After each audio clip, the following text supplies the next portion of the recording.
Welcome back to another video. Today's video is all about character rigs. Now, I made this little character rig here with Duik, which is the de facto character rigging tool for After Effects. However, there's actually a lot of different tools out there for character rigs.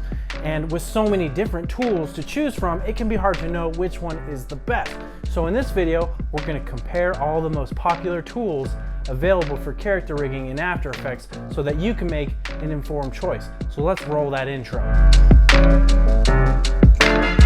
Okay, so the first thing that most everybody's probably familiar with is the puppet tool. I'm gonna just go out on a limb and say that the puppet tool is not the best tool for character animation. We've all had that experience where we put in a couple of puppet pins in a layer and then we've watched it bend with amazement. The reason why I think the puppet tool can't compete with these other tools is because it lacks the IK functionality that these other tools give you. What is IK? Well, I'm glad you asked. IK refers to inverse kinematics, and it is the way that our limbs should move and bend. With the puppet pin tool, you have no movement like that in the elbow when you move the wrist. So while to the untrained eye, the puppet pin tool seems pretty cool, it's not actually as good as the other tools on our list. Okay, so now that we've talked about the puppet pin, we can get into the real meat of this video. And we're gonna start by talking about Duik Bassel, because Duik Bassel is the most popular character rigging and animation tool. It comes with everything you need to rig your character and then animate it. It also comes chock full of other tools that help make life easier in After Effects, and it is completely free, no strings attached. So with that all in mind, the question then becomes, why would we ever consider any of these other character rigging tools? Well, that is the question we're going to attempt to answer today by comparing each tool's workflow, what's unique about each tool, and where I think each tool kind of falls short.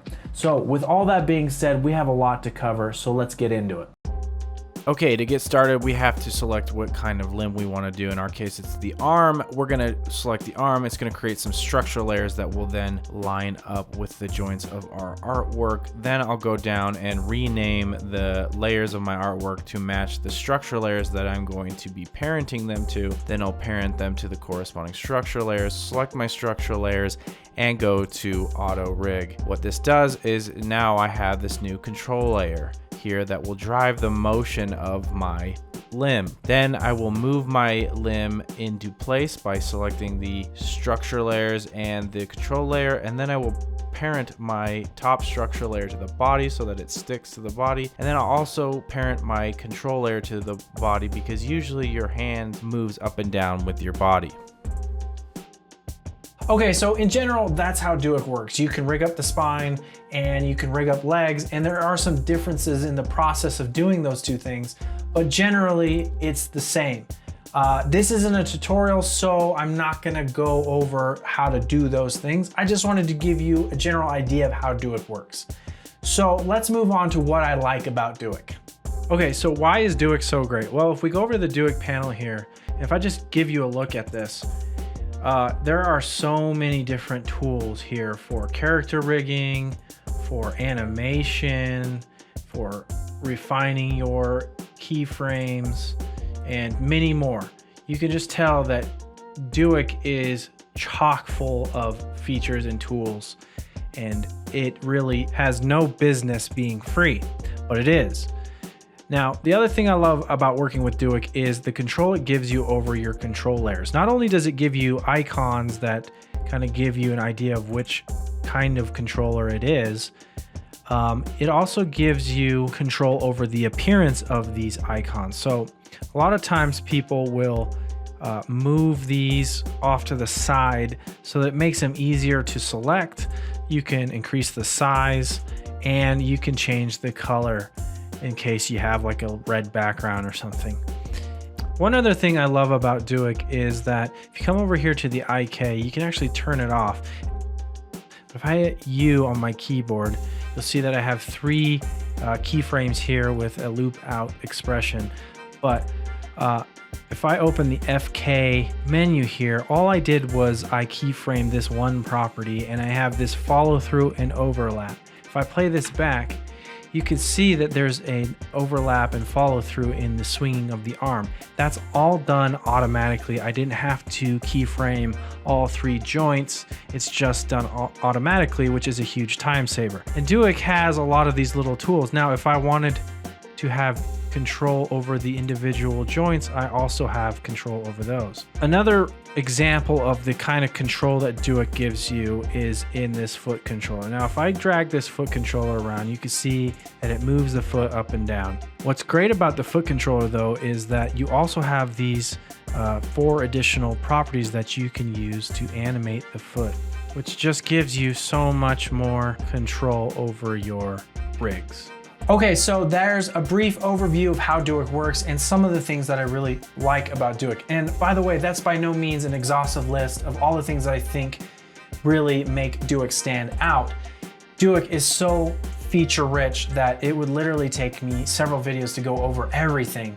But I just want to drive home the point that here's the biggest thing you need to consider when choosing Duik. And I think one of its biggest downfalls is that with that flexibility, that control it offers, comes complexity. And so the biggest thing you have to consider when choosing Duik versus these other tools is how much time do you want to devote to setting up your character rig? Because that time that you spend setting up your character rig will eat into the time you have to finesse and perfect your animation. So for me, a lot of times I find myself just simplifying my Duik rigs down to the very bare minimum because I would rather devote the majority of my time to animating my character. So with that being said, let's move on to the next tool, Rubberhose. Rubberhose's biggest advantage over Duik is its simplicity. To create a new limb in Rubberhose, you just start by selecting the kind of limb that you want to create. So if I wanted to create an arm, I would just select the shoulder wrist. Then I go down here to new Rubberhose. And after a few seconds, Rubberhose creates this new working bendy limb. And we have 3 new layers. We have a wrist controller, a shoulder controller, and a hose, which is the actual limb layer itself. The shoulder is what you would parent to the body, and the wrist is what you would parent the hand to, which I have on this arm rig right here. So that's it. There you've created a new limb. Now if I look at this limb I've created over here, and over in this panel is where you would adjust the a few of the parameters of your limb, like the length and how bendy it is. Now Rubberhose also has some other functions like rubber rig and rubber pin, which are used to rig up character artwork. Rubber pin, you would be using it in tandem with the puppet pin tool, and rubber rig is a lot like Duik, where you are aligning your artwork to joints and then rigging them up that way. Most people I've seen use Rubberhose are using this default limb. Once you've created a limb, you can apply different styles to that limb, and you can copy styles from one limb to the next limb, and then it has some other tools to just help speed up your workflow. So that's really a quick overview of how Rubberhose works. Okay, so Rubberhose's biggest differentiating factor is in the name, Rubberhose. Rubberhose is the best for these bendy Rubberhose type limbs. You can kind of get this effect in Duik, but not to the same degree, and it doesn't look as good. So if you want this kind of style, you've got to be using Rubberhose. Another thing I like about Rubberhose is if I go over to the parameters, you'll notice that there's this auto rotate N. And what that means is that when I parent this hand layer to my wrist controller, when I bring my wrist up, the hand rotates with the wrist, which is really nice for this kind of setup because that's typically what your hand does when you raise it. Now you might have noticed when I was using Duik and I was raising this controller, the hand remains pointed downwards.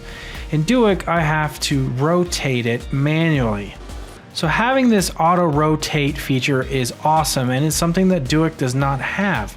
Now, The fact that this is an option that I can turn off is also really great, because if I go to this ankle controller, you'll notice that it's turned off. Now what this means is if I were to say animate my character jumping, I would have this hip controller parented to the body, and I would animate the anticipation of the person jumping by bringing the body down. And you'll notice that because I have that auto rotate turned off, the foot is not rotating with the rotation of the ankle, and so it's remaining flat on the ground, which is what you would want if you were to animate a character jumping. So the auto rotate feature is really awesome. Another reason why I really like working with Rubberhose, if I come over to the parameters and I turn this radius down to 0, what that does is it eliminates the bendiness of my limb, and now it will bend at an angle like this, like we saw in the Duik rig. Now, the reason why I like this is I want to illustrate by showing you this Duik rig. And you'll notice that this Duik rig doesn't have a hand icon. It's because the way I rigged this one up is I just moved the anchor points of my artwork layers and then used Duik to just rig that up. You can do it that way. I skipped the whole structuring process, and it's just a little quicker. Now, you'll notice the big pitfall of Duik as soon as I move this limb up. If you don't have your artwork perfectly aligned right in the center of where that joint is, you'll often get this issue right here where it becomes misaligned. And with Rubberhose, I never have to worry about that. That joint will always be aligned. Now, we're talking about Rubberhose. Rubberhose is really easy to use. You can almost immediately pick it up and start using it. But with that simplicity means that it lacks a lot of the flexibility and capabilities that Duik offers. So let's take a look at some of those things. Okay, so one of the things that Rubberhose lacks is the controllers for the foot that we looked at in Duik. There's no way to rig up the foot to bend like you can in Duik, which means if you're doing a walk cycle, it can sometimes look a little weird when you're rotating the foot because it doesn't bend like a foot normally would. However, you can do a combo of a Duik and Rubberhose rig if you want to have that functionality in the foot, but yet still want that Rubberhose bendy style. So that is possible.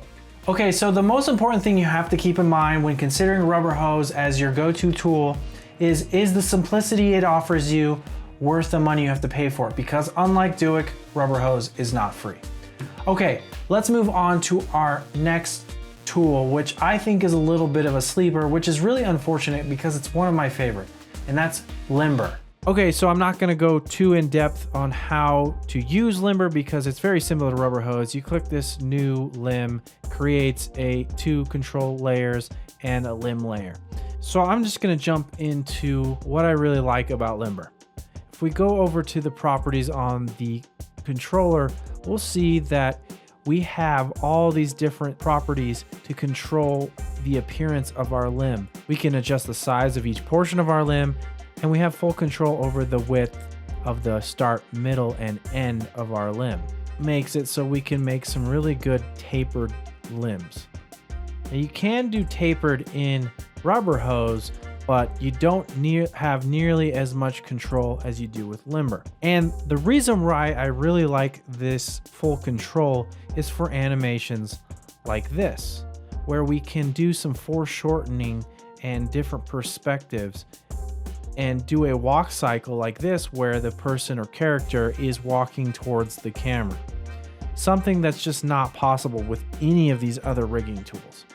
That's why Limber is one of my favorite tools out of these tools, because it really brings something very unique to the character rigging process. The other thing is, if we move down here, we have this scale parameter. We go to the dynamics, we have the rotate, start, and end, just like with Rubberhose. What I really like is that you can turn off the stretching in Limber so that it just remains the same size. Not something you can do in Rubberhose, unfortunately.